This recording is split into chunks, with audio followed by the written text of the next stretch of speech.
if I were to define human in 3 words, I would say being curious, being complex, and being conscious. For the 3 C's, I would choose to define being human. What does it mean to be human?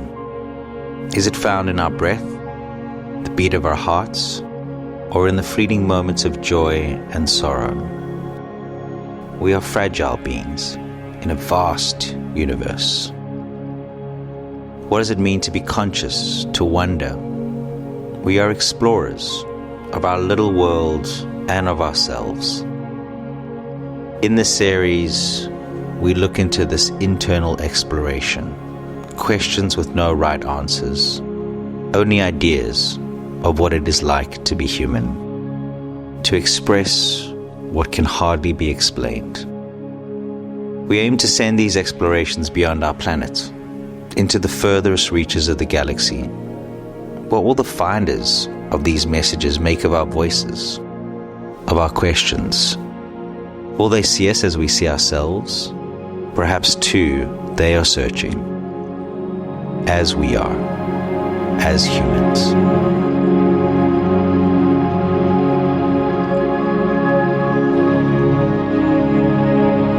Thank you so much for joining and for coming on to this little show, and I really appreciate it, and I hope that whoever's going to be watching this, I'm sure that they will appreciate it.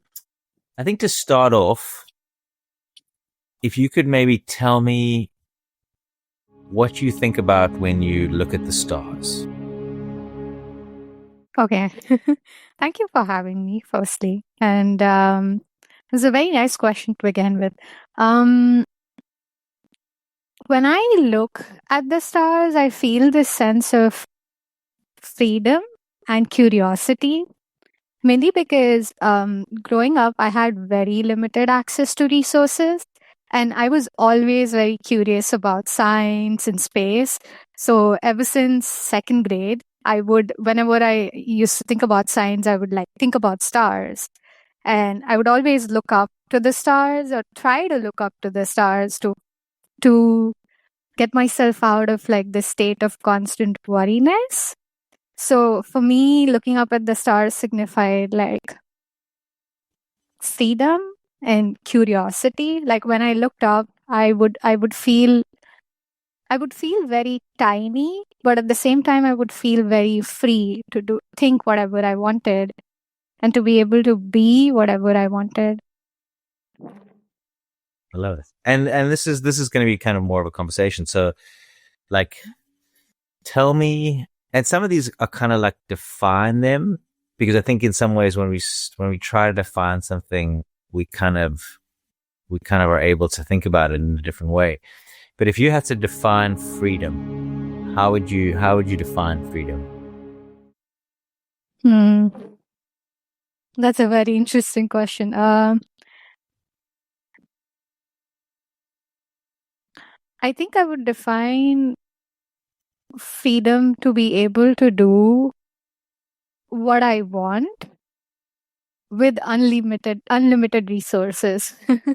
Because I think resources are kind of like the enabler to freedom. At least that's how I saw it. So if I were to define freedom, I would say being able to do what I want with unlimited access to resources, like going wherever I want, studying a lot, maybe burying myself in a library for 3 years.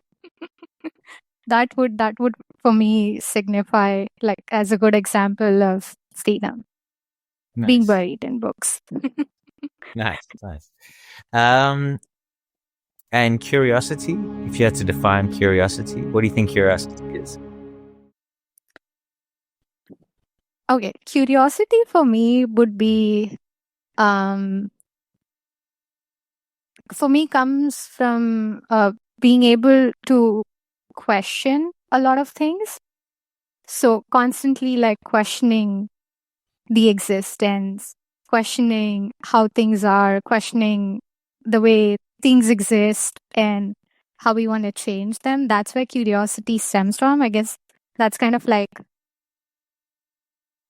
the examples or the activities being curious would define. I'm not sure if that's the answer you're looking for. Yeah. I mean, so the thing is that the thing I love about this is this idea that it's very much kind of whatever comes up for you. Like if there's like, cause there's no answers. Like, so you could go down, there's so many different rabbit holes to any of these questions. Like that I would ask 50 people what curiosity is and I'd get 50 answers. And that's the beauty of it. That's the beauty of what this is that there's no right answer to it. It's just, it's kind of whatever you think about when I say those words. And that's going to probably be from like your experiences in the world and how these particular things have affected you. And yeah, like, so it's a perfect answer. There is, yeah.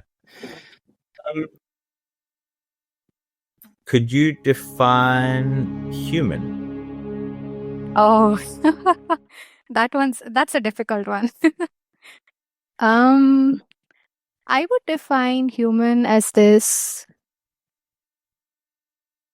dynamic and evolving being, and a being that is constantly in pursuit of that is constantly thriving on curiosity, in pursuit of exploration, and curiosity is driving them to explore, is what being human is.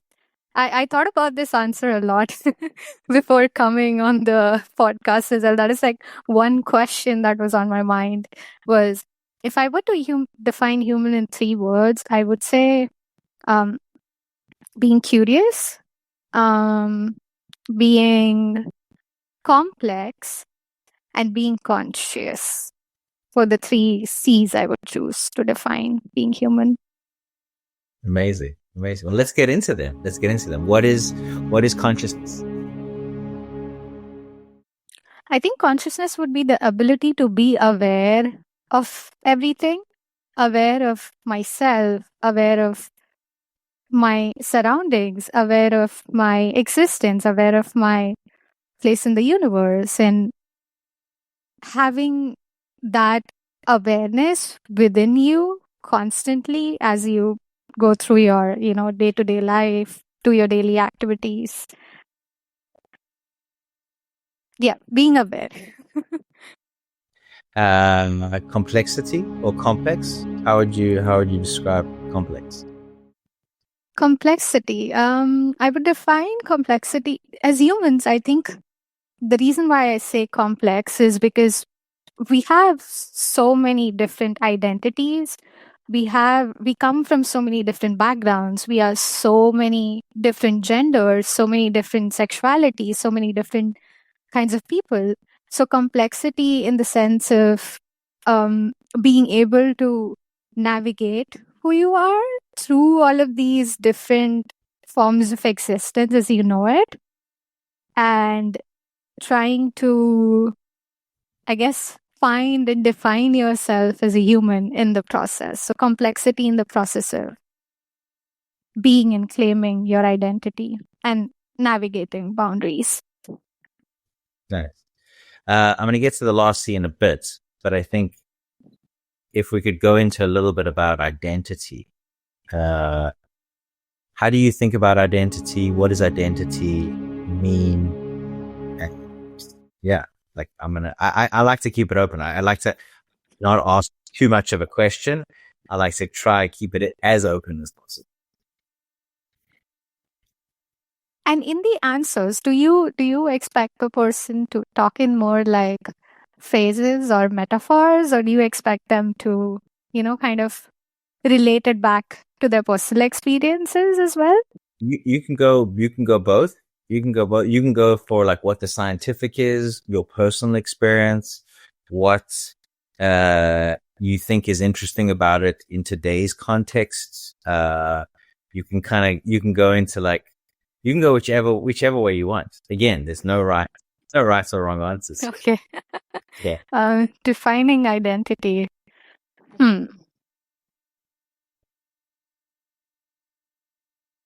From my personal lived experiences, I would define identity as this intersectional form of labeling that we give ourselves. Like, sure, it's a label that we carry with ourselves, but it's also very intersectional in the sense that, for example, for me, I am Indian, I'm queer. And these are like just some of the identities that I try to label myself as.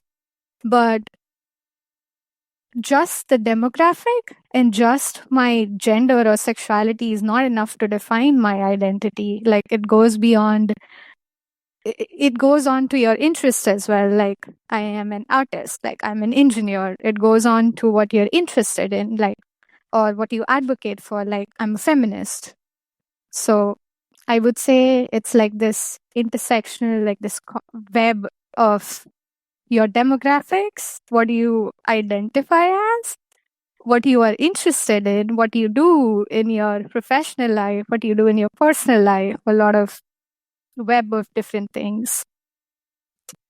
Yeah, I mean, it's so interesting. I think we'd had a talk I think maybe about 2 months ago, on whether we should put onto like messages, whether we should focus on the collective or the individual. And the idea or the issue with focusing on the collective is we say like, this is what Uganda is like. It really does negate some of the personal experiences and personal identities of people in Uganda, because, you know, everything that is in any other place is in, like, if I'm sitting at a dinner table in Nigeria, there's a quiet person, there's a nerdy person, there's a brash person, there's like, you know, they're all the exact same type of people as I would find if I'm sitting in a dinner party in New York City. And yeah, it's interesting how we kind of have these things that don't define us, but in some ways do define us. What is funny? I mean, what even is humor? What even is humor as a thing?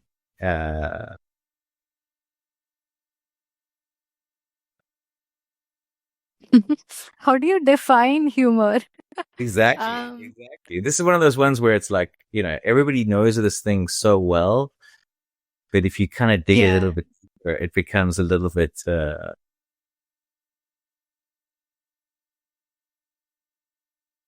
I can only think of synonyms. Sure, you can go synonyms. Like, amusing, hilarious, comic. Uh-huh. What is humor? Finding something amusing and being able to take it lightheartedly. Uh-huh. Like,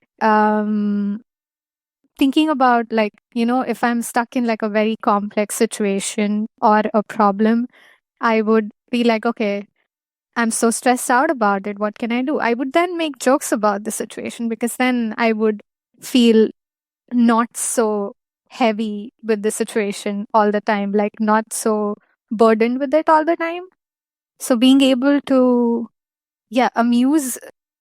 being able to find things amusing is how I would define humor, I would say. Tell me about death. I think death is like an end of being. So an end of everything, really, like an end of the curiosity, an end of complexity, end of humor, end of just the end of being. And not in the sense of losing yourself, but in the sense of having like this finite end to a thing.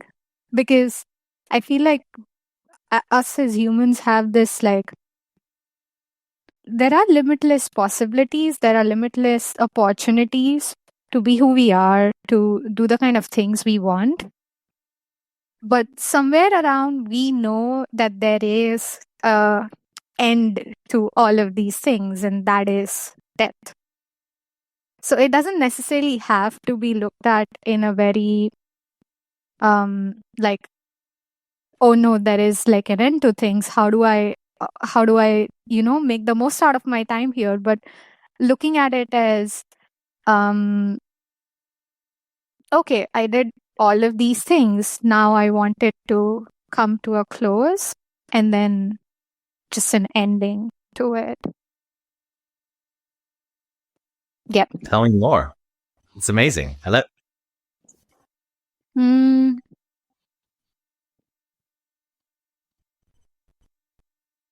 I guess as humans, we always, because we are, familiar with what death is, we are always like, okay, we want to, make our best out of the situation we have, or live to our fullest, or do the things to their fullest. Um, so in a way, it's also a driver in us, as curiosity is, because there is an end to things. You consider death as a driver also, as like, oh, I am here for like such a limited amount of time, so I'm going to do the most. I'm going to explore all of the possibilities that I have. I'm going to go after all of the opportunities I wanted to take. And to me, I see it as like a driver in me alongside curiosity. Tell me about love. Oh, right after that. Sure. Yeah, I like to. I generally do that because I think that some people get like sucked into like the sadness of death, and then I'm like, well, let's talk about love then. I feel like they're equally sad. um,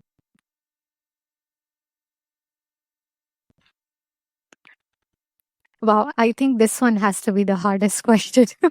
Everything else was something I know, something I am, something I'm being. Um, Love is a very difficult and complex emotion. Like, it's a beautiful, but at the same time, it's a beautiful thing to be able to express your affection to the people around you, the animals around you, the surroundings around you, be it like little plants, be it, your pet cats or pet dogs, um, or be it humans around you, your partner or family or friends or siblings. And it's also very interesting to me how love can be both platonic and romantic.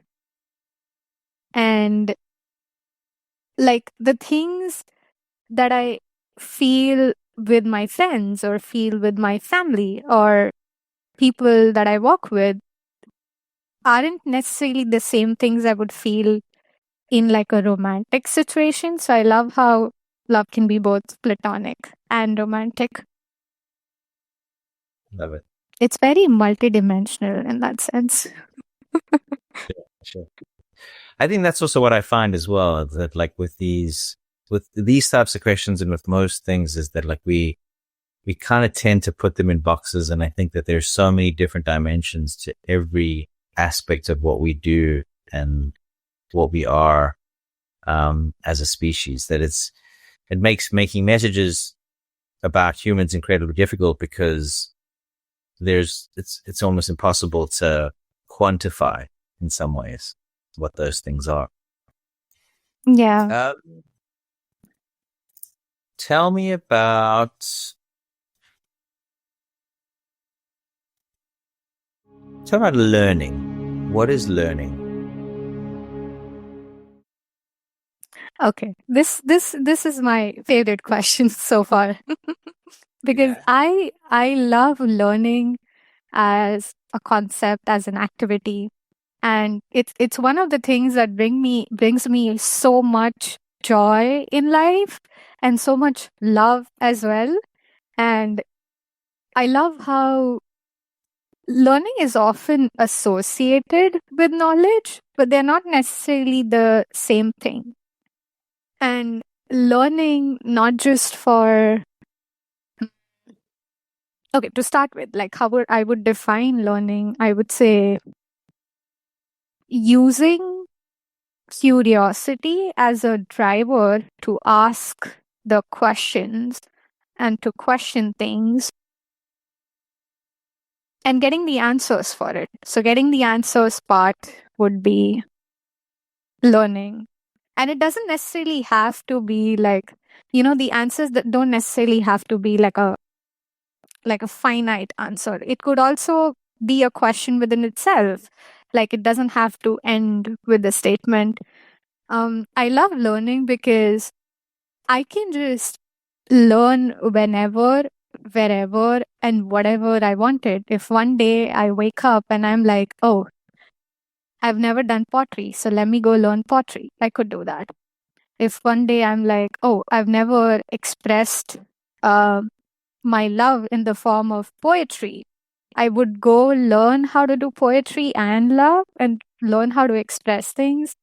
And learning goes just beyond activities. It also comes down to like something you draw from your experiences as well. So not just knowing about a subject, but drawing from your experiences and being able to articulate them, being able to sit down and reflect and think, oh, that was a really terrible experience. And this is what I learned out of it. And be using that as a way to inform yourself and ground yourself. So I just love learning as a concept because I'm a very curious person by nature.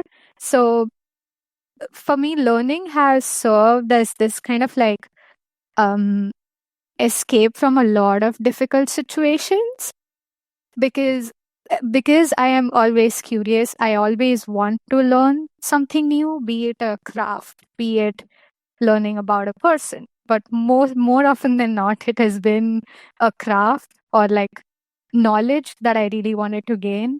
And l- I love how learning can be done anywhere and everywhere. So it's not tied to education. Like education and knowledge, I feel like they are in a different bracket, and learning is like here. So yeah, I love learning as a concept and as a word in itself. I think knowledge it comes down to like skills and information. So, like, learning is the activity that you do, and knowledge is the thing that you gain from that activity. And I don't think is always, learning is always good, but I don't think I would say the same about knowledge because a lot of times knowledge and I would say not all knowledge is good knowledge. Some knowledge you have to learn and let go of. So some knowledge you have to learn and then unlearn. Okay, I mean that's super interesting. Explain that in terms of how for you queerness is connected to space.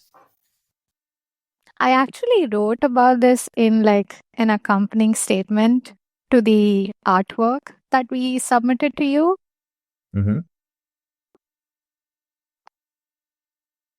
Okay, so to draw a parallel, um, we have black holes, and black holes have a very unimaginable density that can draw in surrounding matter and like release like tremendous energy in forms of energy and particles, in form of radiation and particles.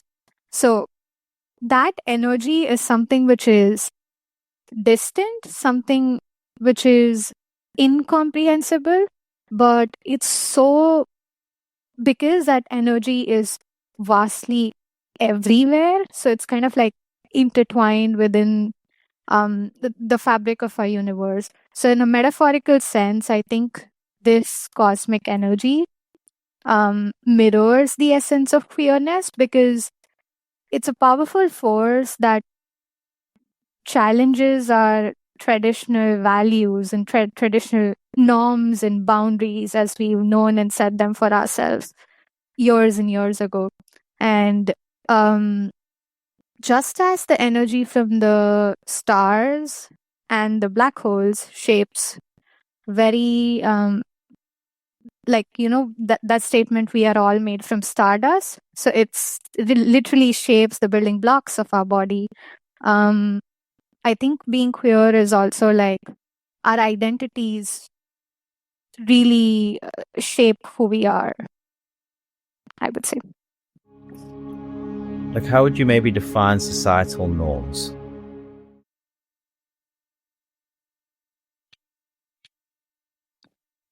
I would define societal norms as these set of rules and regulations and limits that we as humans have set upon ourselves to be and behave a certain way. And anybody else who acts a bit differently from that is considered someone who is not like, following societal norms. So being able to, societal norms are like something which is like a very restricted sort of like bounding box that I desperately want to leave and that I keep on trying to, push back and run away from. How do you think change happens? I think one thing that I wish we as humans would do is firstly realize that there is a change that is needed, and then after that realization try to act upon it, because we are so, this goes back to like the things I said about ourselves, like because we are so conscious and complex, they are good qualities and good definitions of being human. But at the same time, because we are so conscious and complex, those are our own limitations. They serve as our own limitations. So being able to change would be being able to navigate the complexities, use our consciousness in a way to navigate complexities within social norms. Not only recognizing that, but taking a step further by acting on it. Like, you learn about one thing, you tell two other people about it. The two other people tell five other people about it. And that's how you start creating like this wave of change first by telling people about it. And then, okay, when 100 people know about it, you come together, you do something about it. And not necessarily there need to be 100 people to do about it. There can just be, groups of 5. And change can begin at like a minuscule level. It doesn't have to be a group of 100 doing things. It can start with a group of 5 and then go on to hundreds and thousands if we wanted. Yeah, I like this. I think people understanding that there's a problem, but also I think people understanding that like that the societal norms have just been made up. I think far too many people, like I've got a lot of friends who are American, and like the Second Amendment is the Second Amendment. It is written in stone, and it is but it's just even our financial systems are all just agreed systems. We just agree that this is what the price of the dollar should be today, and we agree that this is how people should live. But it's not because there's any inherent meaning in those things. It's just because we've agreed that this is how. Yeah. And I think greed comes in with the consciousness, like greed and ego are like the limitations of consciousness. Sure. Let's get into a couple of sciencey ones. Tell me about time. I think time could be a plane. Like space is space is like this area, this, like, if we think about ourselves like in a sphere, space is like a sphere, and time is something which is like a plane that we are walking on and traveling on to be able to get around that sphere. I guess this is the this is the best I could do. That's good. That's good. That's really good. I like it. Tell me about space. What is space? Like, I am space, everything around me is space, but I am also a very like dense form of being. So everything that is not a dense form Nice. is space. So I am a dense form of being. I'm a human. If I take an object, that is also like a dense form of being because a lot of particles existing together. But everything that does not have tens of millions of particles existing together, that's space, which is very huge. Sure. Evolution. How would you describe evolution? How in some ways evolution is just iterations of dense matter over time in some way. That's a nice way to put it. Yeah. Well, we kind of got there together because, like, I was just riffing off your answer on space, which made me think of evolution, and I think that there's a part of evolution which is, because there's like not just the evolution of humans and the evolution of animals or life, but the evolution of matter, and like matter evolves into different things. It's also very interesting how different, dense particles evolve differently. So evolution is a thing that differs from being to being, an object to being, or an object to object to. There is also like evolution is, so if we think of space as a sphere and time as a plane, I guess evolution is how you begin at that plane and at the edge of that sphere. And by the time you reach to the end of the sphere, there is no end to the sphere because it's infinitesimal, or it's so huge that we cannot even comprehend it. But by the time you reach to like the center of the plane and the sphere, you are a different being than what you started because of how differently the dense matter evolved on while you were walking on that plane. Also, not just walking, like crawling or traveling in different forms, because that would also differ on the kind of dense matter you are. How you travel on the plane would lead to your evolution, but it would be different for each and everyone. And I would say evolution not just in a physical sense, but evolution in a sense of our brains as well. So to me, it's very interesting to think about evolution, both not just in like a physical form, but also like a mental form, like an emotional and a mental one. So kind of tying back to our consciousness, like thinking about like the depth of our consciousness would define how much we evolve mentally, if that makes sense.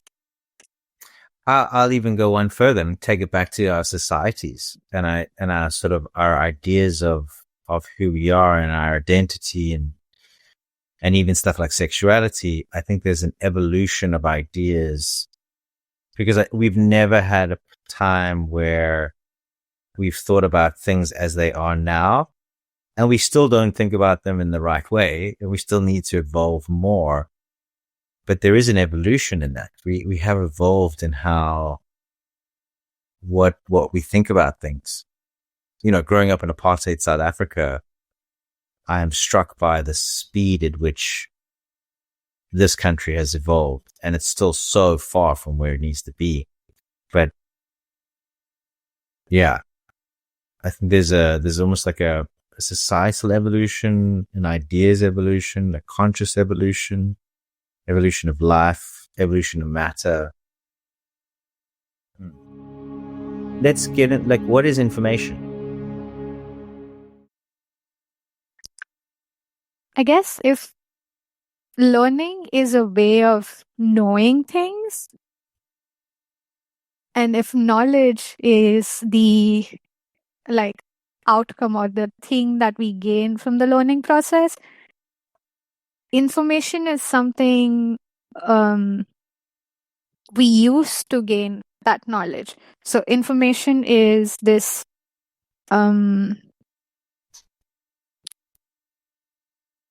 form of like matter, or like information are these like set of words that we need to obtain to be able to have knowledge about things.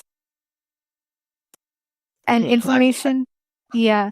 And like information, and depending on where you get the information from, the way your I would say not the way, but the kind of knowledge you obtain would differ on the different kind of places you're getting the information from, be it books, be it media, or or be it word of mouth. So almost like the information is in some ways the raw data, or it's the stuff that's there that needs to be interpreted and either used to create knowledge, or the stuff that's learned from. This is what I mean about complexity too, then, because we are so complex and conscious, we can differ. Like, how we take information depends on how the degree of the complexity and consciousness that we are at. So not everybody can so if I put like 5 set of words here, maybe your understanding of those 5 set of words is very different than my understanding of those 5 set of words, because of the different degree of complexity and consciousness I'm at. Yeah, and I think also interpretation as well, that like we would interpret it differently based on where we've heard those words. I think context is one of those things where like you say a word and I have a whole lot of context towards that word from my experience of those particular things. And I think it's probably one of the difficulties that we have now with ideas as well, is that like people have so much different context to the same thing that I think there's so much misunderstanding in some ways because of that. What is the meaning of life? Is there a meaning of life? Yeah. This is the second question. What is the meaning of life? Is there even an answer to this question? There is just a lot of contemplation and contemplation. There's no answer to the meaning of life.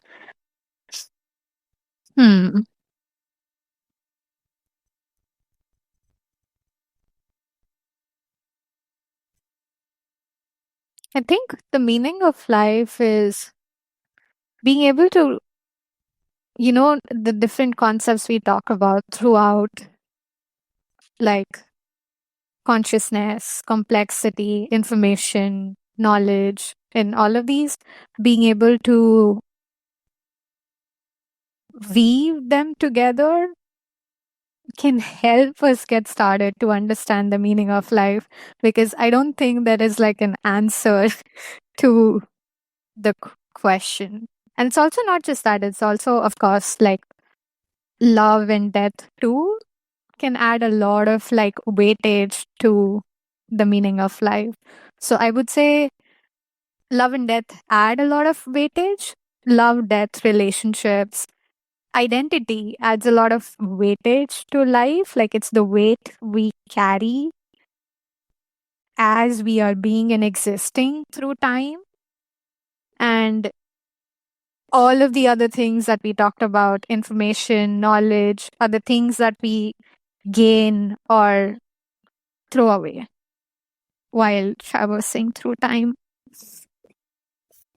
Love it. Awesome. What is your aspiration for humanity? Oh my God.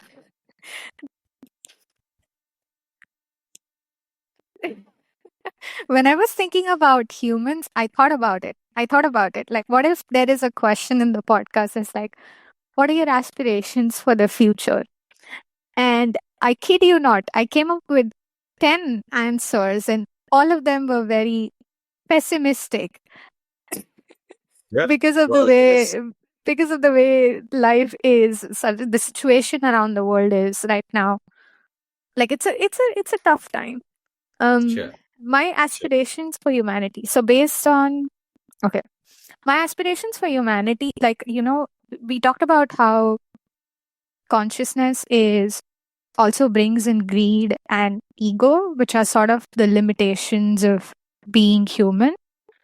So, being able to realize that in our consciousness as humans, being able to realize that these are our traits that exist and being able to put them back. And my aspirations from humanity are important in this.